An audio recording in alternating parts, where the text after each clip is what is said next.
Today we're going to finish our last example from yesterday's notes as a quick review before we continue practicing graphing from factored form. Remember, our first step is to find that y-intercept, so we'll replace all of our x values with 0 and solve for y.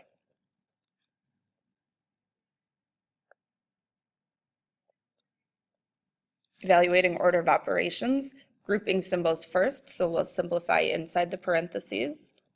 And then we can multiply everything all together. -2 times -2 is 4, times -8 is -32. Our y-intercept as an ordered pair, we started by substituting x, and we solved and got -32 for y. Next, we'll find those zeros, or x-intercepts. These occur where y equals 0, and we can solve for x. Zero product property, set each piece with a variable equal to 0. -2 can never equal 0, so we do not need to worry about that as we're solving for our zeros.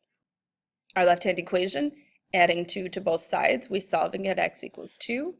Our right-hand equation, adding 8 to both sides, we solve and get x equals 8.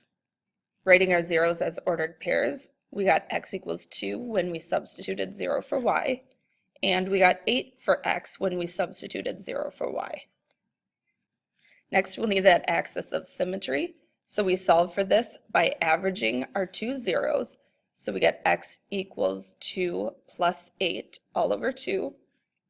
10 divided by 2 gives us an axis of symmetry for x equals 5. It also gives us the x coordinate of our vertex, so we can substitute that value back in for x. Remember, everywhere there's an x, we'll replace it with our 5. And same thing for the y-intercept. Order of operations, we'll simplify those parentheses first. Grouping symbols, we get 3 and -3. Multiplying everything all together, -2 times 3 is -6. -6 times -3 is +18. So we get a vertex, we had an x coordinate of 5, and we solved and got 18 for y. Once again, our vertex won't fit on our graph, so I'm going to count by 2's, and even counting by 2's, our y-intercept won't fit on the graph, so I'll start by plotting my zeros. Remember, I'm counting by 2's, otherwise our vertex won't fit.